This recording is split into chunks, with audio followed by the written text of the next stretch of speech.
There's no disputing that Rockstar crafted the perfect open world experience. For better and for worse, DMA Design, later renamed to Rockstar North, crafted the initial structure for the basics of an open world game back in 2001, only to perfect it in both 2002 and 2004. For the time, this was a major accomplishment because not only did Rockstar North create compelling worlds with gameplay and story to match, but they did it on mixed hardware. The fact that Liberty City, Vice City, and San Andreas could be played on either the Xbox or the less powerful PlayStation 2 was something not to scoff at. But what makes those games so different is how the player can interact within those worlds, making them a character in and itself. North Korea in Mercenaries 1, any of the cities in Destroy All Humans, any of the levels in Sly Cooper could be explored. But you couldn't become a taxi driver one moment, work out, go on a rampage, lose the police, then take on a task from your crew in the same game. We take that for granted today, but back in the 2000s, that was revolutionary. And so, publishers demanded that they too wanted a Grand Theft Auto of their own. A big, open-world Goliath that the player can explore for countless hours and do whatever they want. The thing is, though, is that what publishers forgot to consider, which usually happens when they try to trend chase, is the nuance. The reasons why GTA 3, Vice City, and San Andreas were so adored was because, in a sense, their worlds became a character. Not only adorned with things to do, but unique locales, memorable places, and utilizing nearly all that space so none was wasted.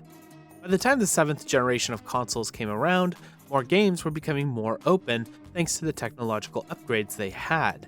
Call of Duty 2 might be linear, but features levels that are big and can be interacted with and tackled in a variety of ways.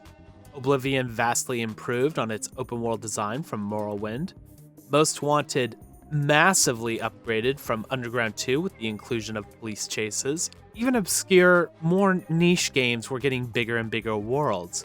If it wasn't big, if it wasn't open, it wasn't going to get much attention. That was the theory. Unfortunately, while it was nice to have these big open games, many of them really didn't need to have as big or as open of a world as they were designed. Certain maps became so big that really their size became more of a detriment rather than a complement to the gameplay. Mafia 2's Empire City is a linear game under the guise of an open world. Brutal Legend features an open world with so many ideas on display, but either doesn't use or flat out ignores certain parts of the map. And Just Cause? Well, that's the subject today.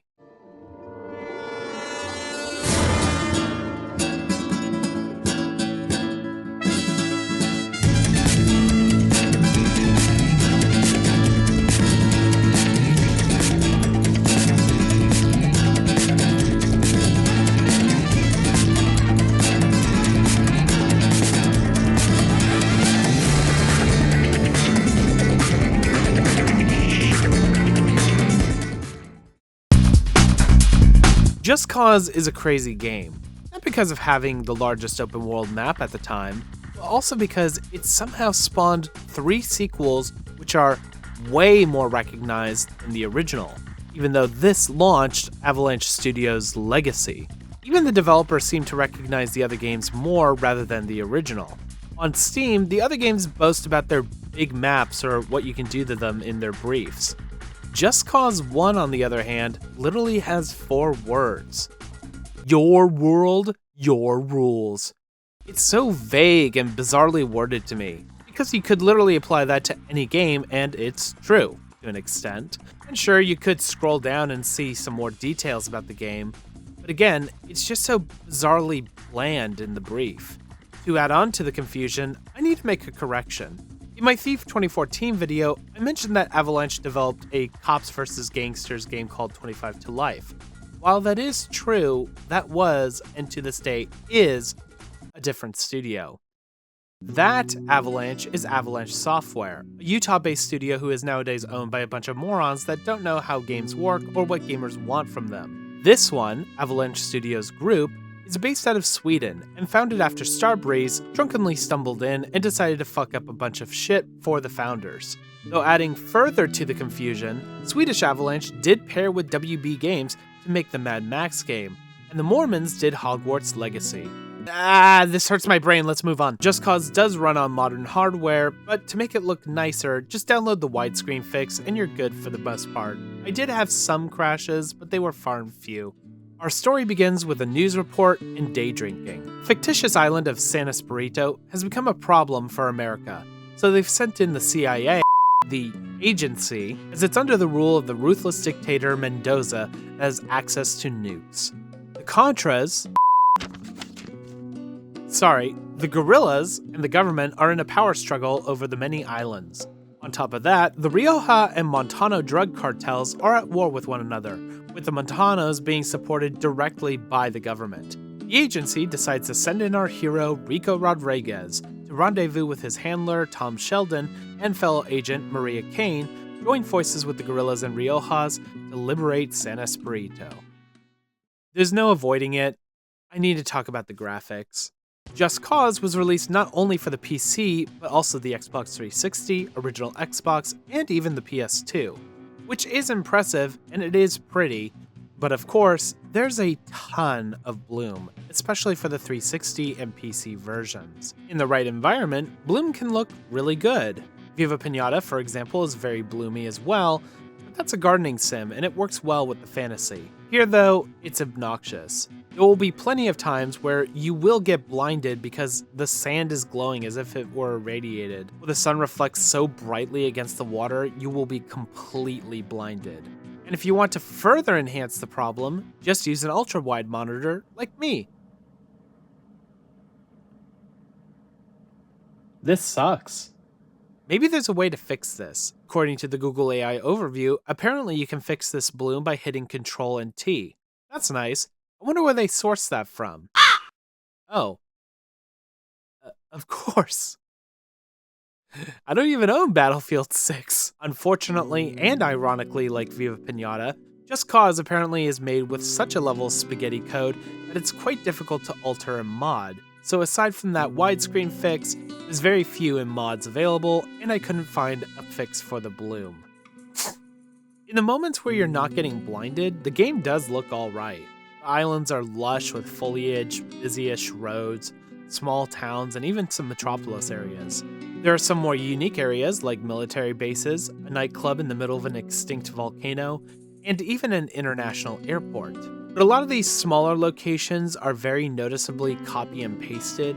There's very little in the way of difference between one small village and another. There might be a slight difference with an airport or being on the beach, but that's about it. Some of the major cities look a little different, but you can still tell there's some repetition. See, the goal for Just Cause was to be big. Be big and be 2006 pretty. How big? 250,000 acres. That's 390 and change in square miles. How the fuck did they manage to fit all of that in both 6th and 7th generation platforms?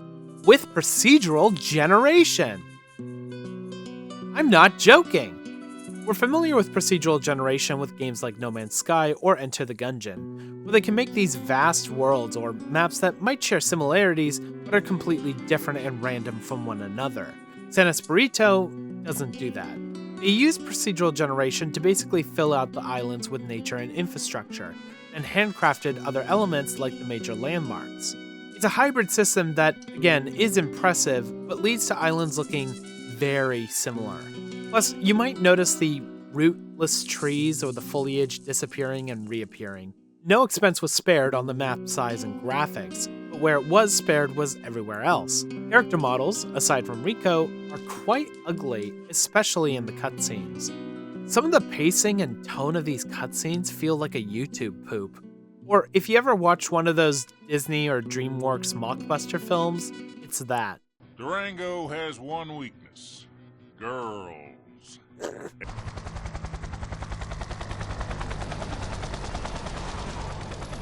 Your job is to keep Esperanza alive. That's the strongest and make sure teapot it's good in the guys that world. get- Mendoza's really running scared.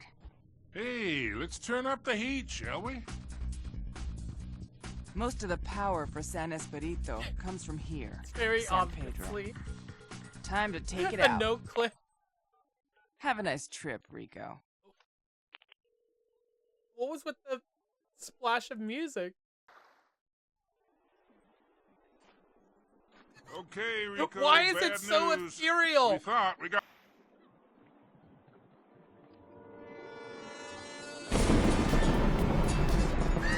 What? Oh, come on. Okay, Rico. Very bad. Rico, quit sightseeing and get your ass in here.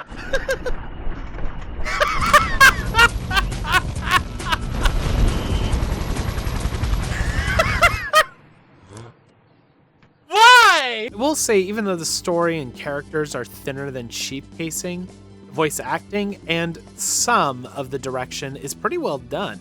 Mainly because the Swedes did bring in some pretty major talent.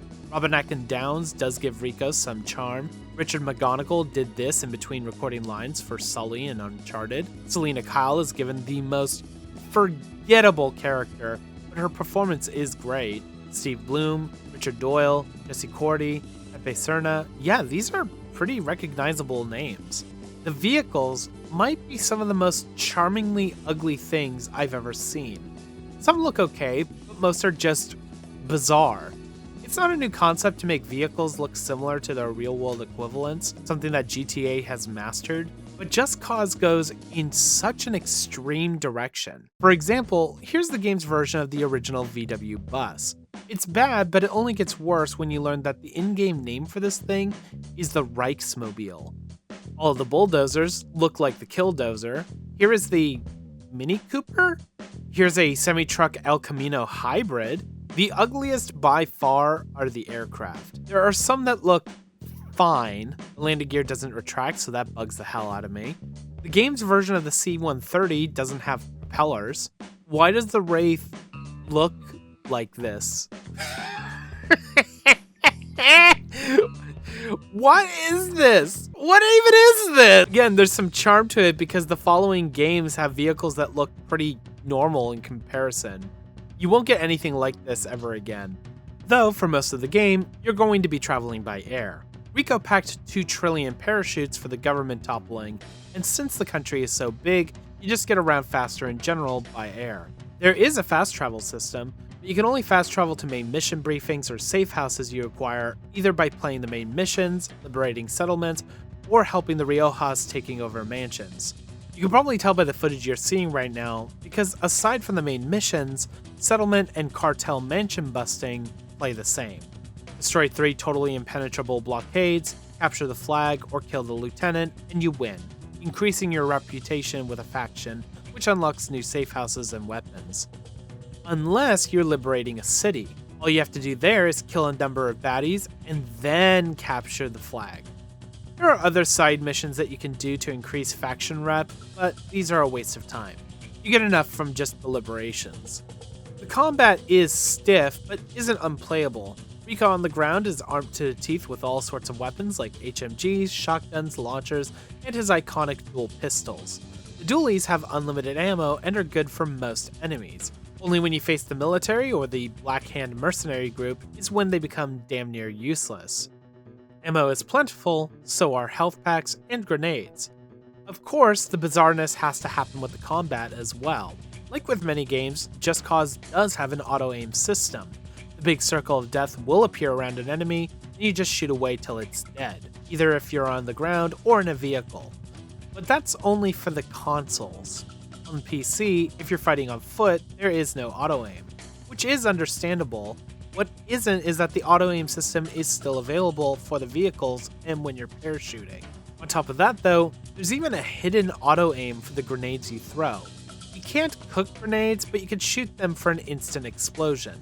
Most of the time you'll be doing this to clear roadblocks during liberation missions, but it can be handy for clearing a crowd, damaging vehicles, and so on. You might have noticed that there really isn't a ragdoll system. That's okay, because everyone is still affected by explosions, and it sends them into the air going Mach 2, and I chuckle every time. Most of the time, the enemy is a bit of a pushover. Ground troops barely do any damage unless you're actively trying to get yourself hurt. And even then, they might be running around in circles, swarming the flag as if it's going to be protected from my E key, or changing targets for no real reason. The only real threatening infantry unit is the Black Hand. They are a PMC brought in by Mendoza. They're tougher, wear all black, drive and operate the best vehicles.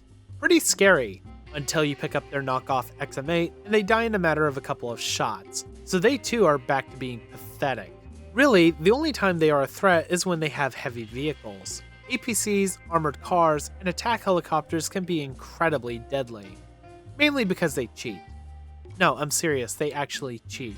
This may be a PC exclusive thing, but if they are in an APC or armored car, they will kill you. For some unexplainable reason, even though when you operate them their fire rate is slow, the AI is allowed to treat them as if they are Bradley MPVs. They can even stun lock you from moving to cover, and if you try to fight armor v armor, they will just beat you in fire rate. You can't grapple hook away, you can't sprint. Because there is no sprint. You will just die. Pray that they're not aggroed onto you or if they just get stuck. Though, to put it in the words of Gary, they're actually sneaky bastards. Like, you think they're dumb because they do pennies for damage and running into their own blockade and damaging it. Then they pull off some moves to throw you off. For example, if you try to grapple onto one of their helicopters, the pilot will try to shake you off. If you're operating a helicopter, they will make sure to shoot you down quickly. Even in the last mission where you end up in a jet fighter, they will chase you down and put up a fight. And they'll even throw in the wrath of God at you. God in this case being the physics and bugs. The PC version of Just Cause has quite the selection of interesting and very funny bugs. APCs and armored cars are nearly inoperable because their physics freak out if you try to rotate the turret. Whoa, oh god, I'm flying! I'm flying! Whoa!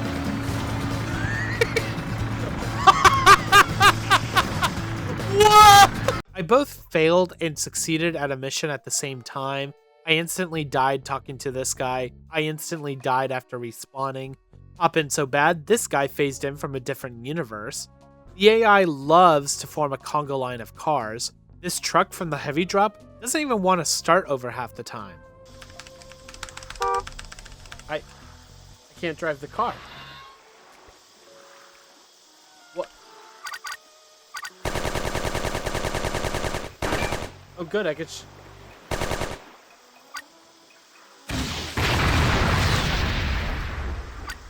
drive the car.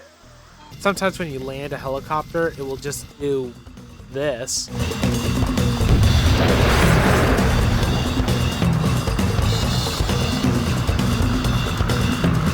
Freeze! No! I'm probably missing a few highlights here and there, but there will be bugs. Bugs galore. My experience with Just Cause 1 on the PC made me feel reflective, as if I played something like this not so long ago, and had a very similar experience. And then it hit me. Oh my god. This is the Mercenaries 2 PC port sequel that I was looking for. Though unlike Mercs 2, there are some core differences and problems. There are barely any destructible environments. During liberation missions, you can destroy some things like ammo depots or police stations. They're labeled as bonus objectives, but don't really reward you. It's supposed to reduce the amount of enemies that spawn. I didn't notice a major difference, especially since they're so milquetoast that I can finish a liberation in under 2 minutes, less with a helicopter. The variety of weapons is fine, but their sounds are stock. Deal with these clowns!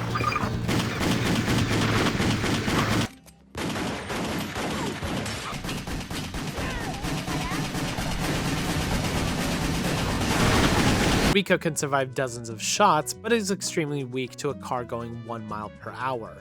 The game has a really obnoxious mouse acceleration issue that you can't really tame. I had to use one of my lower DPI profiles in order to somewhat remedy it. The story? What story? There's the mildest mention of the Black Hand. They're loading nitro, rockets.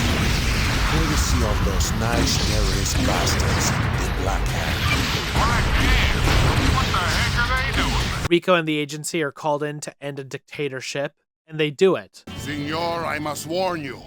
I have seen Air Force One at least 6 times, and I can assure you that on every occasion, The president won. What? You know, it didn't matter that he was the president. It's always the good guy who wins. And today, that's me. What? The end. The music is appropriate, but even more repetitive than the gameplay. They love playing the theme song or the same driving and flying songs over and over. It's not like the game is lacking in music either. There are 50 different tracks. You just don't hear those other tracks most of the time.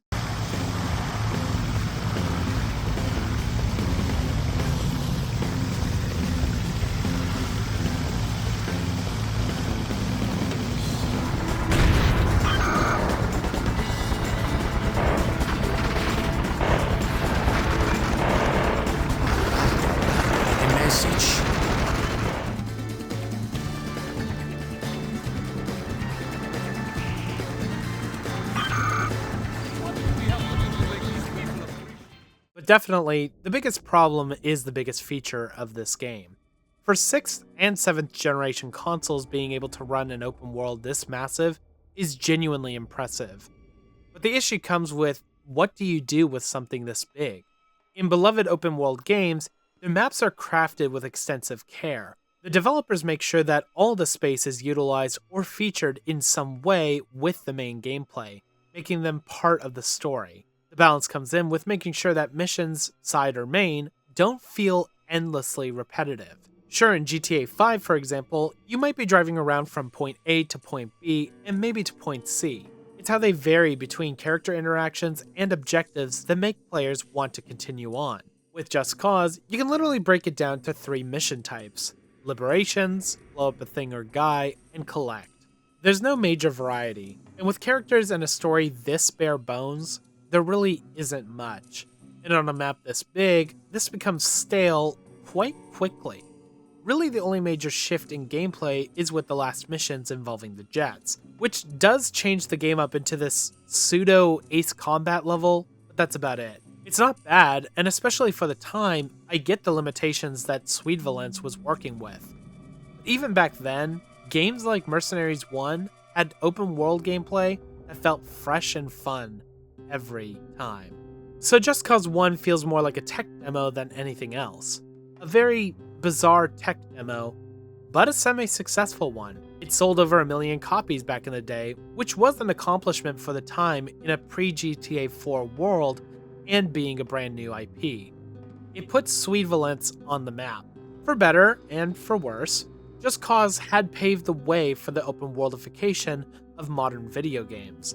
It may have been extremely bare bones, but foundational at the same time. Just Cause is weird, stock, and empty, and yet I found a good amount of joy replaying it. Mostly laughing at it when it broke down, but hey, that's still entertainment. The fact that it can still be playable after nearly 20 years is pretty impressive. I highly recommend checking it out if you haven't already. $7 might seem like a lot, but it does go on sale pretty often for under $1. Not only will you have fun in a losing your mind kind of way, but also take in the opening of Pandora's box for future games.